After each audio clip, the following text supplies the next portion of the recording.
नमो नमः छात्र।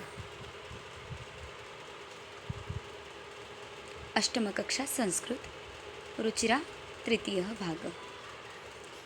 ग्रामर के हमने अब तक लेसन देखे हैं वर्णमाला, शब्द रूपाणी, धातु रूपाणी, कारक, उपपद,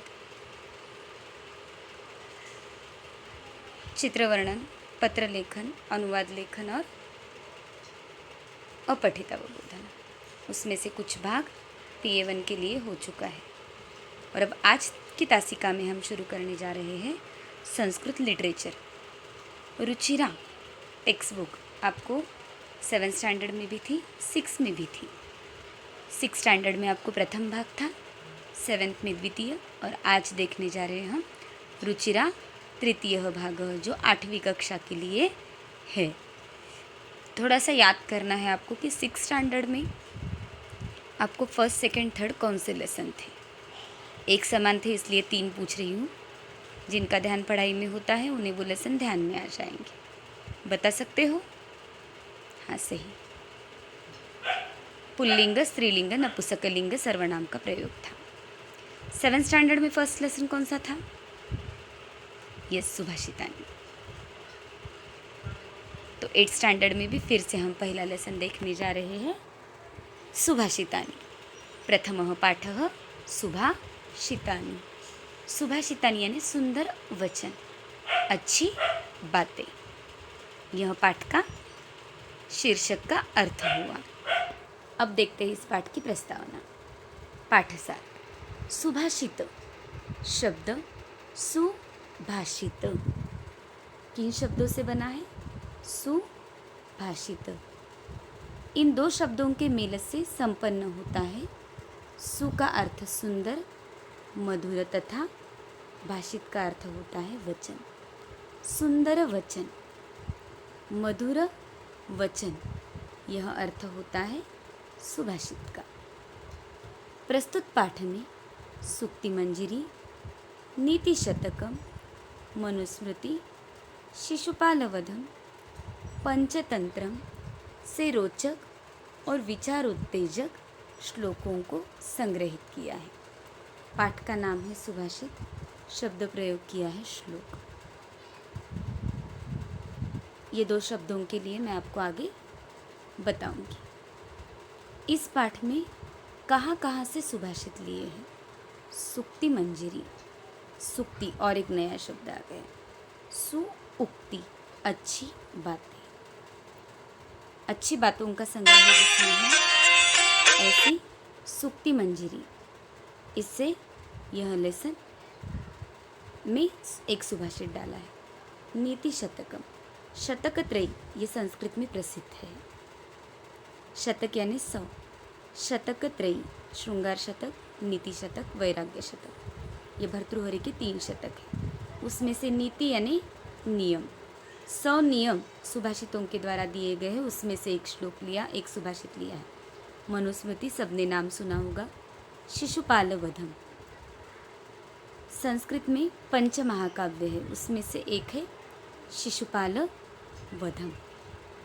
और पंचतंत्र जो कथा संग्रह है, इनमें से इस पाठ के लिए सुभाषित लिए गए हैं। तो अब देखते हैं सुभाषित के बारे में कुछ एक्स्ट्रा इंफॉर्मेशन। संस्कृत पद्य के 6 प्रकार हैं। संस्कृत पद्य प्रकाराः कितने हैं टोटल? 6 हैं। श्लोक, सुभाषित, सूक्ति, उक्ति, स्तोत्र और मंत्र। श्लोक यानी भी पद्य होता है। श्लोक यह शब्द इन सब के लिए प्रयुक्त किया जा सकता है। सुभाषित अभी देखा है हमने, सुंदर वचन, सुंदर या मधुर वचन। सूक्ति, सु यानी अच्छा, उक्ति यानी कहा गया, अच्छी बातें जो कही गई है वो सूक्ति। उक्ति यानी कहे गए वचन या शब्द। स्तोत्र यानी देवताओं की स्तुति जिसमें होती है। मंत्र यानी देवताओं को प्रणाम जिसमें किया जाता है। फिर से एक बार बताती हूँ, श्लोक यानी पद्य के लिए होते हैं। सुभाषित मधुर वचन, सूक्ति अच्छी बातें, उक्ति बातें, स्तोत्र देवताओं की स्तुति, मंत्र देवताओं को नमन करने के लिए किए गए पद्य। ये जो बातें मैंने एक्सप्लेन की हैं, कहाँ से कहाँ तक?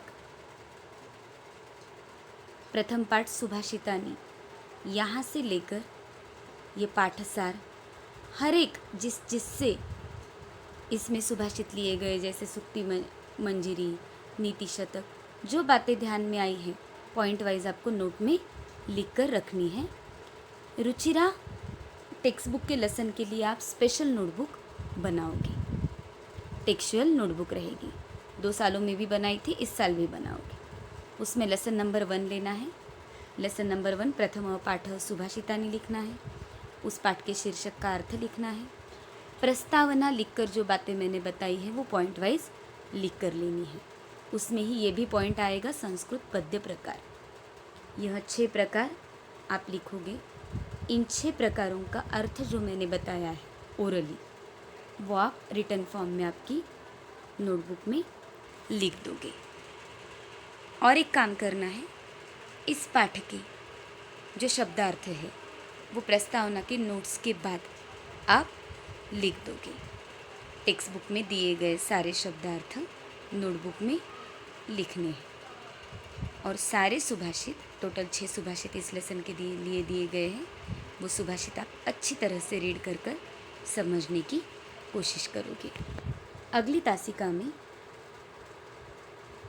हम देखेंगे यह प्रथमः पाठः सुभाषितानि। तब तक के लिए